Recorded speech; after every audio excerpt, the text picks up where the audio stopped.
everybody. Welcome to this preview of the Stockton Symphony's grand finale of our classic season. And we've called this concert Ports of Call. And why are we calling it that? As if you didn't know. I mean, you wrote all the brilliant program notes for this show, right? Well, the first piece on this program hooks directly into that title because the French composer Jacques Ibert wrote a beautiful piece called Escale, which means ports of call. And in all the printed editions of this piece, after the word escale, there are 3 dots. Why are those 3 dots there? I definitely don't know. That sounds like something I'd say. But in any case, we didn't print the dots on the program page, right? No. Yeah, we don't want any angry letters. During World War I, Ibert served in the French Navy, and he went sailing around to all sorts of different Mediterranean ports: Palermo, Tunis Nefta, and Valencia. So let's talk about that first Italian port of Palermo. Ibert beautifully orchestrates this music as if we're hearing the gentle waves on the Mediterranean. You don't happen to have an example of that, do you? You turned I was already too turning soon. towards the piano. I guess I do.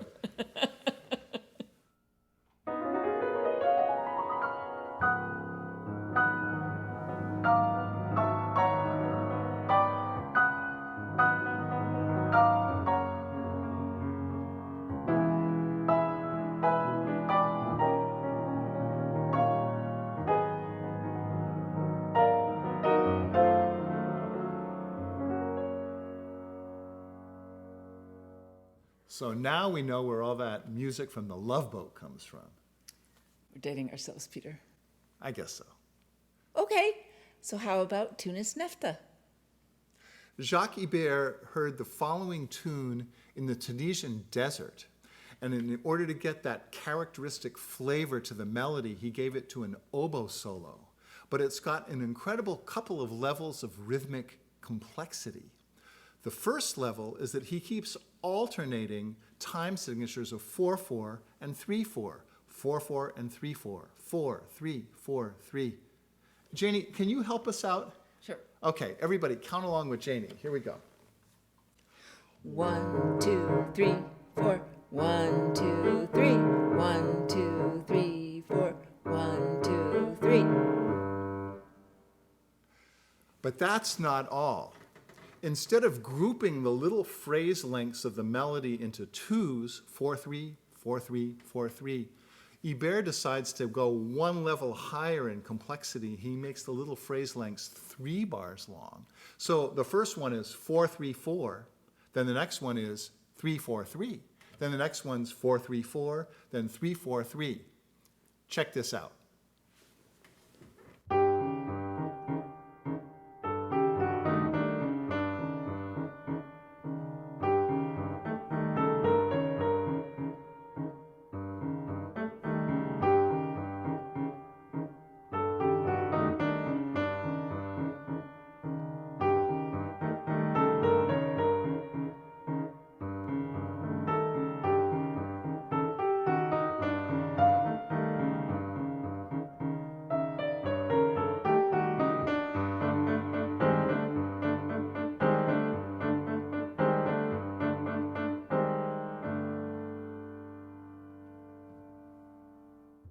And what about Valencia? So for Valencia, Ibert really packs this orchestration with driving Spanish rhythms, even castanets. It's a brilliant finale to this piece. You just got to be there to get the full experience. I'll be there. I'll probably be there too. Next on the program is Bruch's Scottish Fantasy. So here's a Germanic/Austrian composer being inspired by Scottish rhythms and melodies. And starring in this piece is an incredible violin virtuoso. Ija Suzanne Howe is returning to Stockton. And not only is she going to be featured in our weekend of concerts, but in the Thursday right beforehand, she's going to be giving a marvelous masterclass at the Conservatory at the University of the Pacific. And as we do with all of our guest artists, we've recorded a Zoom interview with Ija, so make sure to check this out on our Stockton Symphony YouTube channel. After intermission, our next piece is by Benjamin Casey Allen, who was director of the Port of Stockton from 1930 to 1942. He was a great civil engineer who was an expert at combining railway systems with port systems, and that's what he did at the Port of Stockton. But he was also a very gifted amateur composer, right? Yes, he wrote this Sousa-like march for the piano called the Port of Stockton March. This was first brought to my attention by Rick Asheris, the former director of the port, at one of the State of the City events several years ago. And he told me about this march, but we couldn't find the orchestra parts and score because it had apparently been played by the Stockton Symphony. So I decided to arrange it myself. He made a wonderful arrangement which got played several times at celebratory occasions. And then, once the pandemic shutdown happened, we assembled all the Stockton Symphony musicians and we made this composite video of the Port Stockton March. So here's the final little section from that march. Enjoy.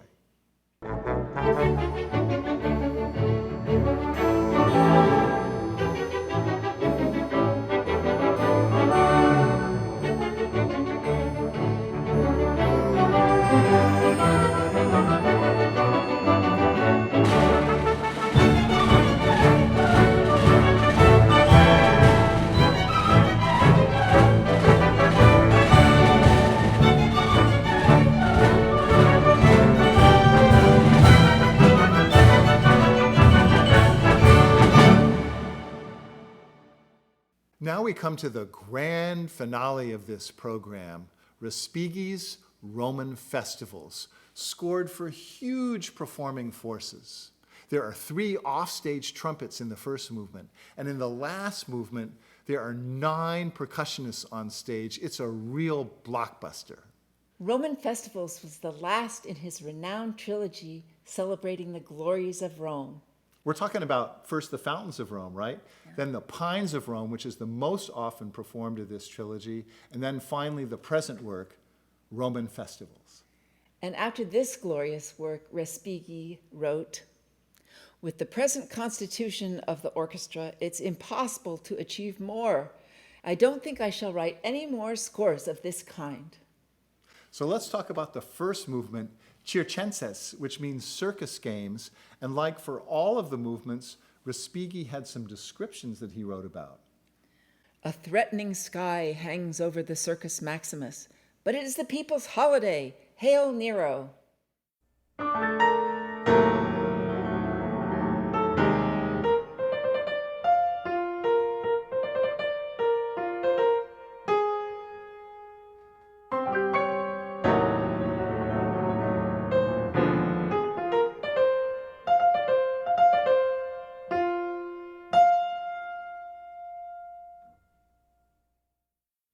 Unperturbed, the Song of the Martyrs develops.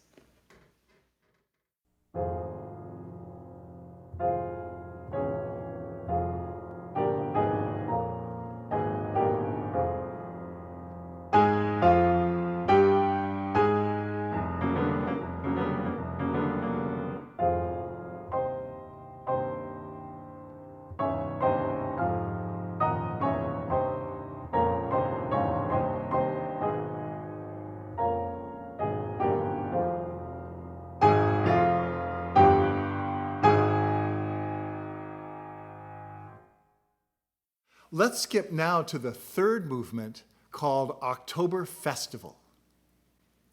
In the Roman castles covered with vines, hunting echoes, tinkling of bells, songs of love.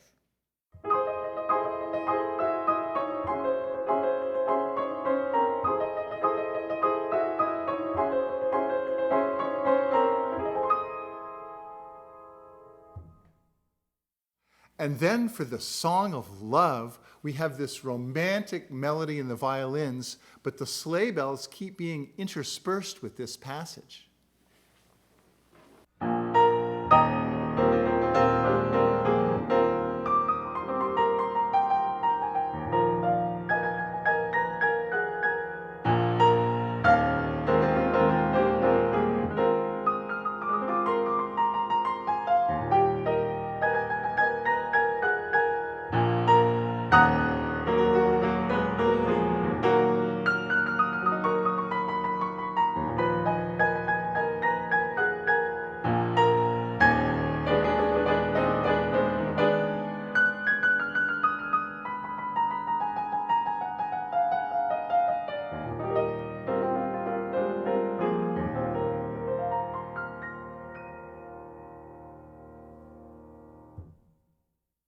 For the last movement, it's just about impossible to give an accurate impression at the piano because there's such a grand kaleidoscope of many different episodes that happen in this journey.